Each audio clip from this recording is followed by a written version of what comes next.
Underneath London's busy streets lies a frozen moment in time. Maps still on the walls. Phones still on the desks, where World War II was fought in secret. London, 1940. The greatest city of the British Empire had become a battlefield. The sky itself seemed to be at war, filled with the roar of engines and the whistle of falling bombs. Every night, sirens screamed across the rooftops, warning citizens to flee into basements and tunnels. The German Luftwaffe was determined to crush Britain's spirit by fire and fear. Whole streets vanished under piles of rubble. Flames painted the night red, and the once familiar skyline disappeared behind clouds of smoke. Above ground, life was chaos. Shops boarded up their windows. Buses ran only when the roads were clear of debris. People carried gas masks wherever they went, not knowing if the next air raid would be their last. Yet even in that destruction, the British refused to break. Beneath the fear there was defiance, a quiet, stubborn belief that they would endure whatever came next. At the center of this storm stood a man whose will seemed carved from iron, Winston Churchill. When he took office as Prime Minister, the nation was cornered, isolated, and facing invasion. Across the Channel, Nazi Germany had already overrun most of Europe. France had fallen. The British army had barely escaped at Dunkirk. Hitler believed Britain would soon surrender. Churchill had other plans. He knew that to lead a nation under siege, he needed a command post that could not be destroyed by bombs. He needed a place where the machinery of government could continue, even if London fell. The solution lay hidden beneath the heart of the city, under the streets of Westminster, a maze of basements and tunnels that could be sealed off and reinforced. These underground chambers would become the cabinet war rooms, a secret nerve center from which Britain would fight for its survival. Construction crews worked around the clock, often in secrecy, strengthening the old government basements with steel and concrete. The rooms were cramped, windowless, and filled with the constant buzz of generators and ventilation fans. Wires snaked across the ceilings, connecting telephones, radios, and secure communication lines to military bases across the world. The walls were covered in maps, pins, and colored strings, tracking troop movements and air raids. What began as a desperate improvisation quickly evolved into one of the most vital command centers in modern history. By the time the Blitz began in September 1940, the war rooms were fully operational. Ministers, officers, and clerks moved underground, often working for days without sunlight. They ate, slept, and made history beneath the surface. The atmosphere was thick with cigarette smoke, sweat, and tension. Yet there was also an electric sense of purpose. Everyone inside knew they were part of something monumental. Each message decoded, each report typed, each order issued could mean the difference between victory and defeat. Churchill spent countless nights there. His presence was unmistakable. Cigar in hand, coat draped over his shoulders, his gravelly voice echoing down the narrow hallways. He would pace between rooms, demanding updates, reading intelligence, and issuing commands that shaped the course of the war. Even during air raids, when bombs thundered overhead, he refused to leave. "If my staff are staying," he said, "then I shall stay with them." That resolve inspired everyone around him. Meanwhile, above their heads, Londoners carried on with quiet heroism. Fire brigades fought blazes through the night. Nurses tended to the wounded in makeshift hospitals. Families slept in the underground stations, clutching children as the city shook. Each morning, they emerged from shelters to sweep the dust off what remained of their homes and start again. The spirit of the people mirrored the determination below ground. Together, they formed two halves of the same struggle, one visible, one hidden, both essential. Inside the war rooms, the rhythm of life never stopped. Messages arrived from battlefronts across Europe, North Africa, and the Atlantic. Radio operators strained to catch every word through the static. Typists hammered out reports while couriers rushed them to Churchill's map room. Coffee cups rattled with each distant explosion. Yet the work continued without pause. The war rooms became a world within a world, sealed off from daylight, fueled by discipline and duty. For those who worked there, time lost meaning. Days blurred into nights and weeks into months. Some did not see the sun for weeks. Yet despite exhaustion, there was pride in knowing that Britain's war effort pulsed from those very walls. Every time a bomb fell, the ground shook, but the war rooms did not. They stood as proof that Britain could take the hardest hits and keep going. This underground fortress symbolized far more than safety. It represented the resilience of a nation that refused to surrender. Beneath the rubble of a burning city, strategy replaced panic, order conquered chaos, and hope began to grow. The people above fought to survive. The leaders below fought to win. Together, they kept Britain alive. In that dim, airless world of cables and maps, history was being written. One decision, one message. One sleepless night at a time, while bombs fell above London, another kind of battle raged below its streets. In the narrow, dimly lit corridors of the war rooms, history was being shaped in real time. These rooms became the living brain of the British war effort, a place where fear and fatigue were constant. But surrender was never an option. The heart of it all was the map room, a space no larger than a classroom, yet it controlled the movement of fleets, armies, and aircraft across the globe. The walls were covered with enormous maps of Europe, Africa, and Asia, marked with thousands of colored pins and threads. Each morning, officers updated them by hand as fresh reports came in. Every red line showed danger, every blue pin represented hope. Nothing in that room was symbolic. It was the literal pulse of a world at war. Messages from across the empire flowed in by telephone, telegraph, and radio. Operators worked in shifts around the clock, their voices low and steady, even as bombs thundered overhead. The faint clicking of Morse code and the smell of ink filled the air. Information arrived from every front. The deserts of North Africa, the icy seas of the Atlantic, the skies over France. The men and women who worked here were ordinary people carrying extraordinary weight. A single error could cost thousands of lives. In the cabinet room, the nation's future was debated under the hum of electric lamps. It was here that Churchill and his war cabinet met to discuss military strategy and national policy. Cigarette smoke hung thick in the air as maps were rolled out across the table. Advisors argued, commanders reported, and Churchill listened with the intensity of a man who knew every decision could mean survival or destruction. When discussions grew tense, his sharp wit often cut through the gloom, restoring focus and morale. Churchill thrived in these conditions. He loved the closeness of his command center, the sense of urgency that filled every inch of the bunker. He slept only a few hours a night, often dictating messages while still in bed. His private rooms, known as the Churchill Suite, were small and Spartan, containing a single bed, a desk, and a telephone connected directly to President Roosevelt in Washington. Through that line, some of the most critical conversations of the war took place, decisions that would eventually lead to D-Day and the liberation of Europe. Life inside the war rooms was relentless. The staff called it living underground. There was no natural light, no fresh air, and the constant vibration of nearby bombs reminded everyone how fragile the world above had become. Meals were simple: sandwiches, tea, and the occasional hot ration brought down from a field kitchen. Yet despite the pressure, morale remained astonishingly high.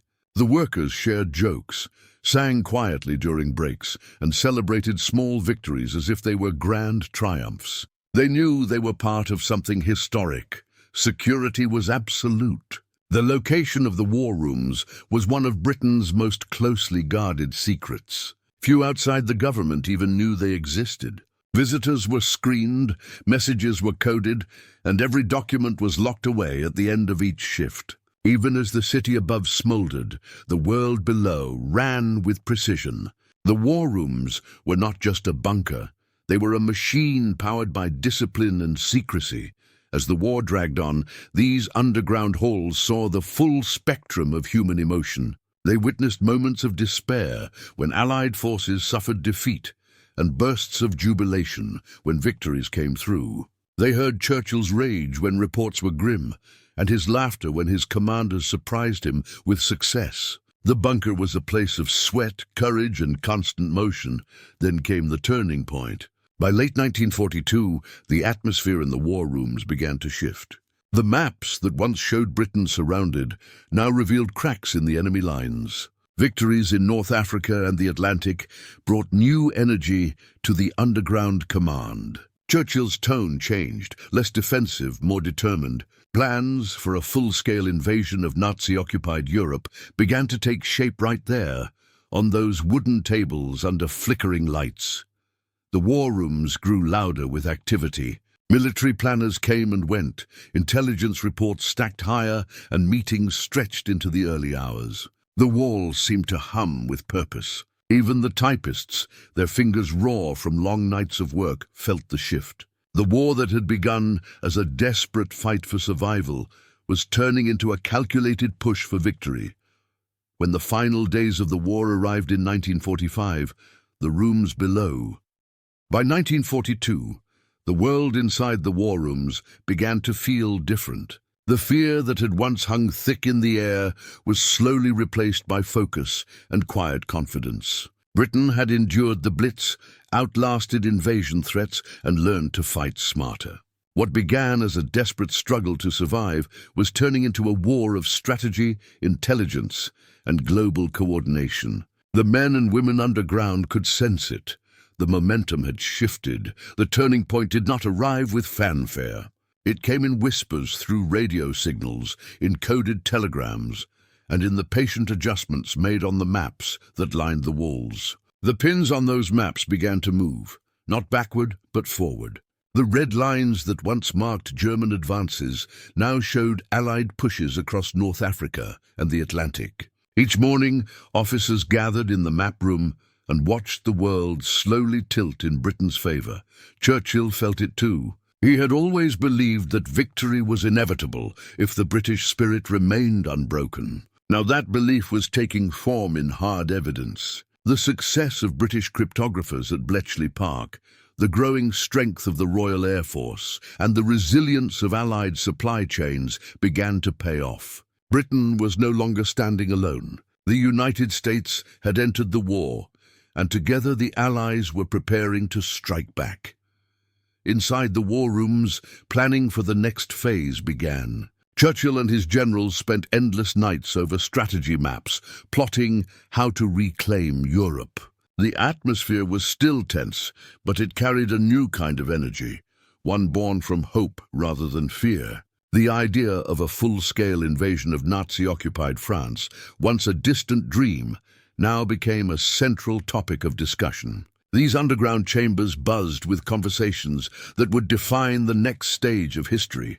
Each decision was monumental. Every new plan had to be coordinated with American and Soviet forces. Communications raced between London, Washington, and Moscow. The teleprinters clattered through the night, carrying messages that stitched together a global alliance. Down in the war rooms, intelligence officers pieced together reports from spies, code breakers, and resistance fighters scattered across Europe. The strategy of the free world was being written on those tables in pencil and ink. By 1943, the war had changed completely. The British Eighth Army pushed back in North Africa. The U-boat threat in the Atlantic began to fade. Churchill, often exhausted but driven by fierce determination, worked longer hours than ever. He held meeting after meeting in the cabinet room, reviewing maps with his generals, his cigar smoke curling above the lamplit table. The war rooms pulsed with urgency and ambition. Morale inside the bunker grew stronger. Even those who never left their underground posts felt they were part of something bigger, a coordinated, unstoppable movement toward liberation. They knew that every message typed, every plan reviewed, was another small step toward the day they could finally emerge into the sunlight of a free Europe. Then came the planning of Operation Overlord, the D-Day invasion. It was the boldest and most dangerous operation of the entire war. The seeds of that invasion were planted in these very rooms. Churchill demanded perfection. The staff studied tides, weather forecasts, supply chains, and troop movements with microscopic detail. Nothing was left to chance. Every conversation, every map pin, every whispered update was another thread woven into the greatest military operation in modern history. By 1944, the war rooms had become more than a command post. They were the nerve center of Allied unity. The sound of telephones never stopped. Reports came in from field commanders, weather stations, and reconnaissance pilots. As June 6th approached, tension thickened in the air. Churchill barely slept. He moved from room to room, his presence like a living current running through the entire complex. When D-Day finally began, those underground chambers became electric. The teleprinters rattled with non-stop updates as Allied troops stormed the beaches of Normandy. Maps were updated minute by minute. The war rooms became a storm of information, every officer and clerk focused with razor precision. Hours turned into days, and the news grew better with each passing report. The invasion had succeeded. Europe had begun to turn back the tide of tyranny. That victory marked the true turning point of the war, and it was born in those hidden corridors beneath London. From that day forward, the war rooms shifted from a symbol of survival to a symbol of victory. The plans made, there had transformed a nation that once stood alone into the command hub of a united world effort. When the war finally drew to a close in 1945, the people of London celebrated in the streets above. Yet below ground, the staff of the war rooms stood silently, exhausted but fulfilled. They had lived through the darkest days and witnessed the dawn of triumph. The rooms around them, filled with maps, telephones, and cigarette ash, had seen it all. The turning point of Britain's fight wasn't a single battle or speech. It was the moment a nation decided to stop surviving and start winning. And it all happened, quietly and unseen, beneath the streets of London. When the guns finally fell silent in 1945, the war rooms beneath Whitehall also went quiet. The telephones stopped ringing, the maps froze in place, and the typewriters fell still. After 6 relentless years, the underground heartbeat of Britain's resistance finally came to rest. Above ground, Londoners poured into the streets, singing, embracing, and crying beneath the sunlight they had fought so long to see. The war was over, but for those who had lived and worked in the secret world below, the memory of what happened there would never fade. The war rooms were sealed almost exactly as they had been left. Papers still covered the desks. Coffee cups sat half-finished. Pins remained stuck in maps marking battle lines that no longer existed. Time itself seemed to stop within those walls. For decades, the rooms were hidden from view, locked behind steel doors as the world outside rebuilt and moved forward. Yet their silence was not emptiness, it was respect. Those rooms had done their duty. They had seen a nation stand alone, suffer, fight, and ultimately prevail. When they were finally reopened years later, visitors stepped into a world perfectly preserved. The stale smell of smoke and dust still lingered. The telephones, the bunk beds, the weathered chairs, all stood as they had on the day victory was declared. It was like walking back into the exact moment when history paused. Every object told a story. The hurried meetings, the sleepless nights, the courage that never faltered. These were not just rooms. They were living memories carved into concrete. For Winston Churchill, the war rooms had always been more than a shelter. They were a symbol of British willpower. From those underground halls, he had inspired a nation under siege, proving that leadership is not about comfort, but conviction. His words, spoken from that hidden fortress, reached far beyond the bombed streets of London. They reminded people across the world that strength comes from endurance, not ease. The war rooms became the physical embodiment of that idea, unyielding, steadfast, and quietly powerful. Every person who served down there, from generals to typists, carried the same sense of purpose. They were not fighting for glory or fame. Most of them would never appear in history books. Yet their discipline and sacrifice held the country together during its darkest hours. Their resilience was a quiet kind of heroism, unseen but essential. In the claustrophobic tunnels beneath London, They built the foundation of victory, one message, one map pin, and one decision at a time. The war rooms also remind us that wars are not only won by weapons, but by minds. Strategy, communication, and human resolve proved just as powerful as bombs or armies. It was in those rooms that the great plans were formed. The coordination with the Allies, the decoding of enemy intelligence, the decision to launch D-Day. Every step toward freedom began with thought, patience, and courage in the dark. As time passes, the war rooms stand as a silent monument to that truth. Visitors who walk through today can almost feel the tension in the air, the weight of decisions made, the hum of history echoing off the walls. They see the chair where Churchill sat, the maps he studied, the narrow halls where history moved quietly in the shadows. It's a humbling reminder that greatness is often born not in grand halls or open battlefields, but in the unseen places where people refuse to give up. In a world that often celebrates noise, the war rooms speak through silence. They remind us that determination does not always roar, it sometimes whispers. The people who worked there never sought praise. Their triumph was not in medals or speeches, but in the survival of their country and the freedom of future generations. They proved that true power lies in perseverance. Today, the war rooms remain open beneath London as both museum and memory, a preserved time capsule of resolve. The lights still glow faintly, the maps still stretch across the walls, and the air still carries the echo of a nation's heartbeat. They are not relics of the past, but lessons for the present, because the story of the war rooms is not just about how Britain fought from underground, it's about what humanity can achieve when courage stands firm in the face of despair, when leadership refuses to bow, when hope, even buried deep beneath the earth, keeps burning bright enough to guide the world back to light.